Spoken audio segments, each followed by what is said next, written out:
নমস্কার বন্ধুরা, আজকের গল্প বুদ্ধদেব গুহর লেখা বানপ্রস্থ।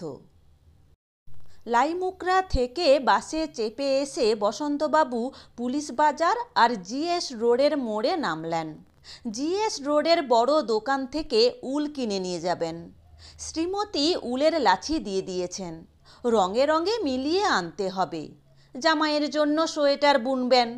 মেয়ের বিয়ের পর প্রথম সোয়েটার বুনে দেবেন তিনি গুণমণি মডার্ন জামাইকে। বাস থেকে নামতেই বাঁ হাঁটুটা কটকট করে উঠল।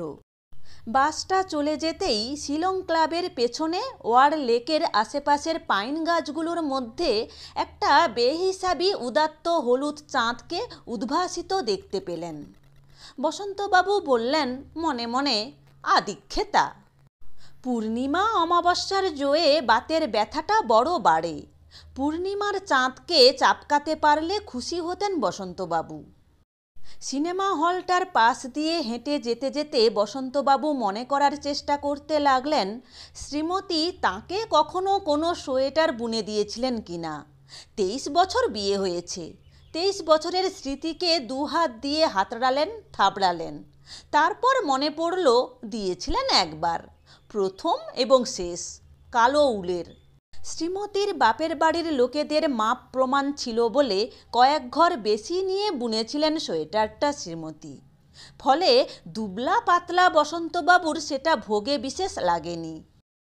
একবার খুব শীতে আগরতলায় বন্ধুদের সঙ্গে পিকনিকে গিয়ে গায়ে দিয়েছিলেন। এক চা বাগানের লালমুখো সাহেব তাঁর ওই কিংভূত কিমাকার সোয়েটারে তাঁকে কালো ভাল্লুক ভুল করে একটু হলে গুলি করে দিয়েছিলেন। কিন্তু বসন্তবাবু ভালোভাবেই জানেন যে জামাইয়ের বেলা তা হবে না। বিশেষ যত্ন নিয়ে জামাইয়ের বক্ষ ও মধ্যপ্রদেশের মাপ নিয়েই বানাবেন শ্রীমতী।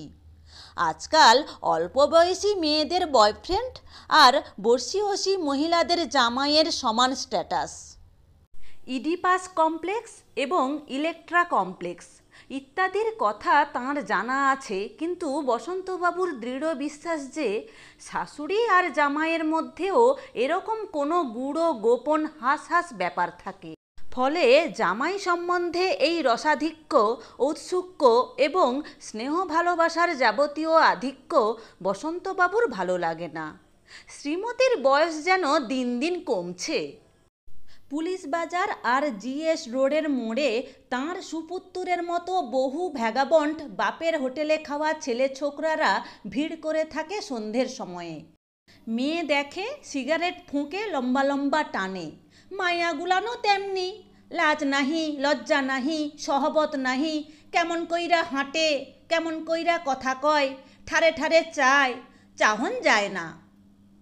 আসলে বসন্তবাবুর মেজাজ আজ দুপুর থেকেই খারাপ। আজ ছুটি নিয়েছিলেন লক্ষ্মী পুজোর। মেঘালয় গভর্নমেন্ট এসব ছুটি মঞ্জুর করেন না। ছেলে মুকু দর্জি দোকান থেকে ফিরে এসেই প্রচণ্ড চেঁচামেচি করে তুলকালাম কাণ্ড বাঁধিয়ে তুলেছিল।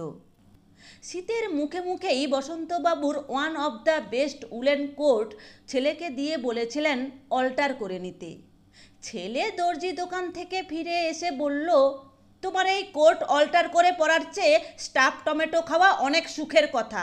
থ্যাংক ইউ, আমার গরম জামা লাগবে না, যা আছে তাই দিয়েই চালাবো। এই কোট পরলে লাবান আর রিলবঙ্গের কুকুরগুলো আমাকে ধাওয়া করে আমার পেছন খুবলে নেবে। যার নেই, যার বাবা অ্যাফোর্ড করতে পারে না, সে পরবে না। So what? হঠাৎ পাশের দোকানটার সামনে দাঁড়িয়ে পড়লেন বসন্তবাবু। গুয়া পান খাবেন একটা। শ্রীমতী, তাঁর মাইয়া মালতী আর পোলা মলয় ওরফে মুকু সব যেন একেবারে সাহেব হইয়া গেছে গিয়া। বাসায় আর পান খাওয়ান চলে না। ভদ্রলোকে নাকি এহনে পান খায় না। যারা খায় তারা হক্কলেই ছোট লোক। যারা খাইতো তারাও রাতারাতি ছাইড়া দিয়া ভদ্রলোকগো দলে নাম লিখাইছে। পোলাডার কি অডাসিটি! ফাদার বইলা কোনো রেসপেক্ট নাহি। আরে তোগো লাইগা কি না করলাম, আর তোগোই নাহি কোনো কনসিডারেশন। গুয়ায় একটা করে কামড় দেন আর পানে একটু করে চুন লাগান খাসিয়াদের মতো। গাটা আস্তে আস্তে গরম হয়ে ওঠে, কানের লতিটা গরম হয়ে ওঠে। পান খেতে খেতে উলের দোকানের দিকে চলেন বসন্তবাবু। হঠাৎ রাজেন সেনের সঙ্গে দেখা হয়ে যায়। কোথায় চলেছেন? এই তো একটু উলের দোকানে। চলুন, উল কিনে নিয়ে তারপর আমার সঙ্গে আমার বাড়ি। না না, এখন থাউক। বসন্তবাবুর হঠাৎ শ্রীমতীর রাগে দেদীপ্যমান মুখখানি মনে পড়ে যায়।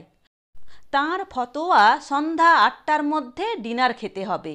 সাহেবরা তাই খায়, পাঞ্জাবিরা খায়, সিন্ধিরা, মারওয়াড়িরা, যারাই জীবনে উন্নতি করেছে তারাই সকাল সকাল ডিনার খায়। অতএব উন্নতি না করলেও জীবনের লাস্ট ইনিংসে এসে তাঁকেও খেতে হবে। ওয়াক থু থু। বলেন, না না, আইজ থাউক, আর একদিন হইব ক্ষণে। আছেন তো কিছুদিন? হ্যাঁ, তা আছি ৭ দিনের মতো। তাহলে চলে আসবেন যে কোনো দিন সন্ধ্যের পর। আসুম মনে, সরি, আসবো। রাজেন সেন এখন কলকাতায় বড় চাকরি করে। ওদের বাড়ি ছিল গোয়ালপাড়ায়, অরিজিনালি সিলেটে। এই রাজেনবাবুর মতো লক্ষ লক্ষ লোক যে কেন নিজেদের ভাষায় কথা বলেন না তা ভেবে অবাক হন বসন্তবাবু। কাউকে আইসেন বা আসেন বললে আপ্যায়নটা যতটা আন্তরিক হতে পারে, তা কখনো আসুন আসুন বললে হতে পারে? অথচ তবু লুঙ্গি ধুতির মতো গুয়া পানের মতো বিনা প্রতিবাদে মুখের ভাষাটাও এরা সকলে ত্যাগ করেছেন। দেশি ভাষায় কথা বললে লোকে বাঙাল ভাববে, যেন বাঙাল ভাষায় যারা কথা কয় তারা মনুষ্যতর জীব। আসলে মানুষগুলানের অরিজিনালিটি নষ্ট হইয়া গেছে গিয়া। গুয়া খেয়ে গা গরম হয়ে ওঠে, উৎসাহ উদ্দীপনা বোধ করেন তিনি। তাঁদের দেশেও সুপুরি মাটির নিচে মাটির কলসিতে পোঁতা রেখে মজানো হতো। যখন সেই কলসি উঠত, উসরে কি বদ গন্ধ! সেই সবই এখন তামাদি হয়ে গেছে। সেই সব শব্দ, গন্ধ, স্পর্শ, সেই সব রূপ গুণের সংজ্ঞা সব কিছুই পাল্টে গেছে। উলের দোকানটায় ঢুকলেন। এই দোকানটা সিন্ধু প্রদেশের একজনের। পার্টিশানের আগে পূর্ব ভারতে সিন্ধিদের কেউ চিনত না, পাঞ্জাবিদেরও নয়। কিন্তু এখন মেঘালয়, অরুণাচল, মণিপুর, ত্রিপুরা এবং অসমে পশ্চিম ভারতীয় ব্যবসায়ীরা ভালো ব্যবসা করছে। শ্রীমতী, মুকু ও মালতী তো এই দোকানের জামাকাপড় ছাড়া পরেনি না বা পরে না। বলে, বাঙালি দোকানগুলোই সব বেঢপ জামাকাপড় রাখে, বাঙালিরা ব্যবসা জানে না। অনেক রঙা উলের লাছি নাড়তে চাড়তে অত আলোর মধ্যে বসন্তবাবুর মাথাটা কেমন রঙের প্রাচুর্যে ঘুরে গেল। নাকে নদীর জলের গন্ধ পেলেন বসন্তবাবু। বহু যুগের ওপার হতে বন্দরের আওয়াজ এলো কানে। হীরালাল সার দোকানে যেন দাঁড়িয়ে আছেন তিনি। কত রকমের উল। তার মা তাকে উল কিনতে পাঠিয়েছেন। এক পাশে উল, অন্য পাশে আর সব। বাজার থেকে পাটালি গুড় আর তামাকের গন্ধ আসছে। ইলিশ মাছের নৌকো ভিড় করছে ঘাটে। বড় বড় ইলিশ, নাকে গন্ধ এখনও আছে। টাকায় ৮টা। ৮ টাকা? বড্ড দাম। জিনিসটা ভি দেখুন দাদা, জিনিসটা ভি ফার্স্ট ক্লাস আছে। তা আছে, তবে বড্ড দাম। একদম, আমরা দরদাম করি না। স্বাধীনদের বাড়ি ছিল হরিসভার পুকুর পাড়ে। কদম গাছ দুটো, আহা, বর্ষাকালে কেমন কদম ফুল ঝরে পড়ত। স্বাধীনদের বাড়ির সিঁড়ির দুদিকে হাতির সুঁড় তোলা ছিল। সুঁড়ের মধ্যে পাথরের বল। একটা লটকা গাছ বাড়িতে ঢুকতেই। মালতীর ছেলে মেয়ে যদি হয়, এখন হওয়ার চান্স নেই। জামাই মেয়ে নাকি এখন 5 বছর হানিমুনিং করবে, মালতী তার মাকে বলেছে। কিন্তু যদি হয়, তখন অবাক চোখে শুধোবে বসন্তবাবুকে। লটকা গাছ কি আছে দাদু? বসন্তবাবু যে ওদের দেখাবেন, চেনাবেন যে এইটাই লটকা গাছ, তেমন কোনো সম্ভাবনা নেই। এদেশে লটকা গাছ নেই। জাগো দেশে ছিল, তাগো দেশে আহনে বাংলাদেশে। বাংলাভাষী বাংলা। হরিসভার পুকুরে ভাসানের দিন গাঁটিয়া ফোটাতো পুজো কমিটির লোকেরা মাঠের পাশের মিউনিসিপ্যালিটির রাস্তায়। পরদিন মাঠময় বারুদের গন্ধ, উচ্ছ্বাসী হাউইয়ের স্তব্ধপক্ষ মুখ থুবড়ানো স্বপ্ন, কালো পোড়া ঘাস, তারই উপর একরাশ নরম কমলা সাদা রাতে ঝরা শিশির ভেজা শিউলি ফুল। ভুল ভুল সব ভুল। সবুজ মাঠের মধ্যে থেকে ফুলমণি গাই ডাকত হাম্বা করে। অত মিষ্টি করে পৃথিবীর আর কোনো গরু কখনো ডাকেনি, ডাকবে না। অমন ফড়িং উড়বে না বৃষ্টির পর বৃষ্টিকে ধাওয়া করে। বাঁশ বনে অমন করে জোনাকি জ্বলে না, জ্বলবে না কখনো কোনো দেশে। যে দেশ বসন্তবাবুর মস্তিষ্কে সুরেলা কিন্তু বড় করুণ জলতরঙ্গেরই কেবলমাত্র বেঁচে আছে, থাকবে আরও কিছুদিন, তারপর খুলি ফাটবে ফট। বসন্তবাবুর চিতা জ্বলবে, স্মৃতিগুলি ফুটে যাবে ঘিলুর সঙ্গে, দাউ দাউ করবে আগুন। আগুনে থাকে শেষ পর্যন্ত। মানুষই একদিন আবিষ্কার করেছিল আগুনকে। আগুনের মধ্যেই মানুষের সমাপ্তি। পাবক, মানুষ দাহ্য, বসন্তবাবু দাহ্য, স্মৃতি বোধ সবই দাহ্য। উফ, এত দাম! আগুন, আগুনেই থাকে। জামাইও তো একদিন চিতায় জ্বলবে কিছুদিন পরে। বসন্তবাবু শিগগিরই, তিনি পথিকৃৎ, ঘাটের মরা, টাইম আপ, ফসিল, কিন্তু জামাইও জ্বলবে। আজ ইয়া কাল হিন্দি সিনেমা, তবে আর মিছে আগুন দামের উল কেন? আরে উফ, সাম্মা, আমজাদ খান, শোলে, প্রতিবেশীর রেকর্ড, ওরে ও সাম্মা, বড়ি নটখট, ই দুশ্মনী বড়ি মাঙ্গা পড়েগা ঠাকুর। শোলে মানে কি? স্ফুলিঙ্গ?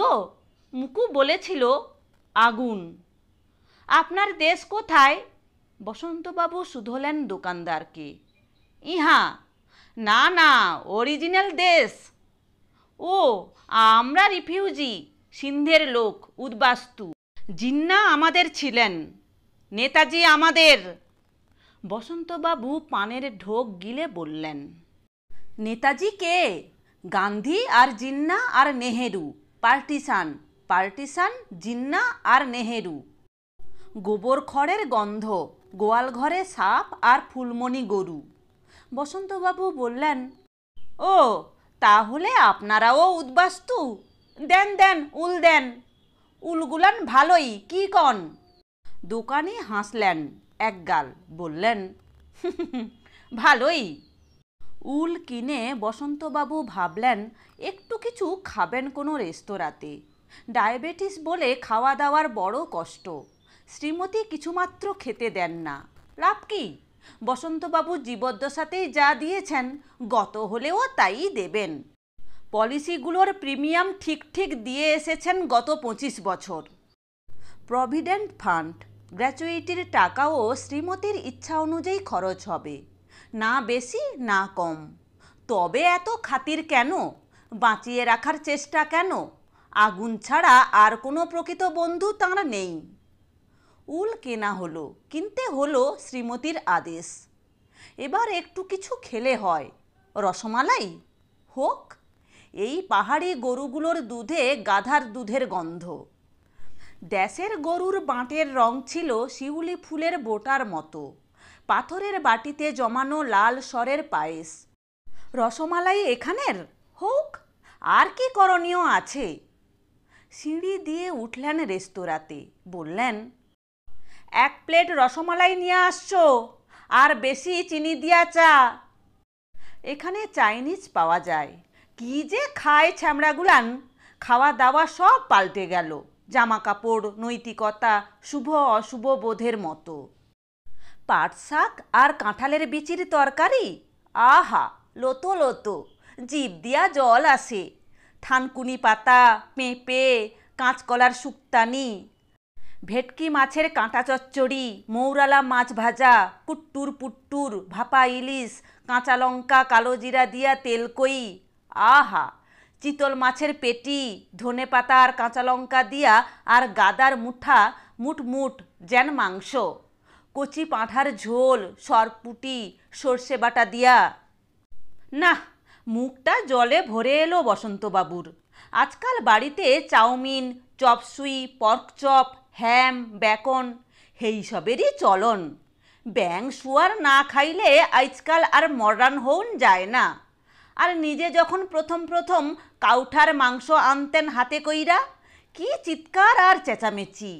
শ্রীমতী বলতেন ঐতিহাসিক প্রস্তর যুগের লোক তিনি। আহা, কাউঠার চর্বি কতদিন খান না। আর নিজেরা জামাই পোলা লইয়া পা ছড়াইয়া ব্যাঙের ঠ্যাং শুয়ার খাইতাছ তার বেলা। না, ব্যাং চালান যায়, সাহেবরা খায়। খাউক খাউক, নিপাত যাউক। সারাটা দেশ আজ বড়ই সাহেব ভক্ত হইয়া গেছে। সাহেবদের গুও ভালো।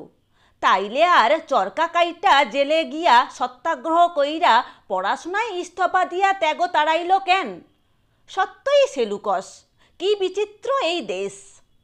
খেয়ে দিয়ে মুখ মুছে ভুরুক সুরুক করে চায়ে চুমুক লাগালেন বসন্তবাবু।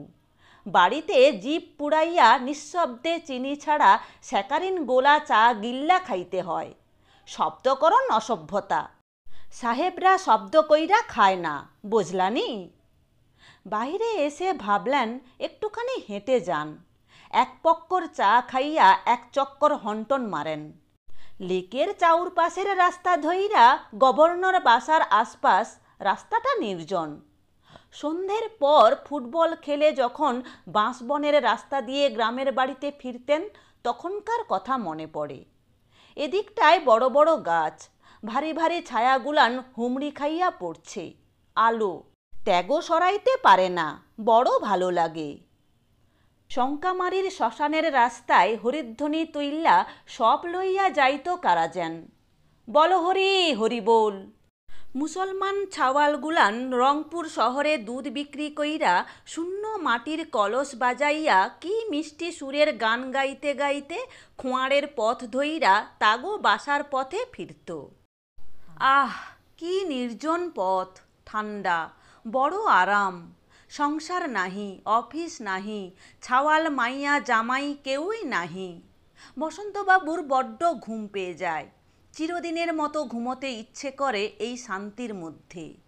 সেই ঘুমের মধ্যে যদি সহস্র স্বার্থপর মুখ ঝুঁকে পড়ে তাঁর ঘুমন্ত চোখকে জাগতে বলে, যদি কেউ জিজ্ঞায় কি করেন, বসন্তবাবু উত্তরে শুধু অস্ফুটে বলবেন, কিছুই করি না, কিচ্ছু করি না, কিছু করতেও চাই না, একটু ঘুমোতে চাই। ফুলমণির ডাকের মধ্যে, বসন্ত বৌরির চমকে ওঠা ঘুমপাড়ানি সুরের মধ্যে, বাঁশবনে হাওয়ার শব্দের মধ্যে, হাওয়ায় ওড়া সজনে ফুলের মধ্যে, চোত্রা পাতার কটুগন্ধে ভারী মন্থর পরিবেশের পরিচ্ছন্নতায় একটু ঘুমোতে চান বসন্তবাবু। হঠাৎ চোখ মেলে দেখেন পাইনের জঙ্গল ঘন হয়ে এসেছে। জঙ্গল গভীর, গভীরতর, ছায়াচ্ছন্ন। উপরে হারামজাদি হলুদ চাঁদ, পায়ে বাত।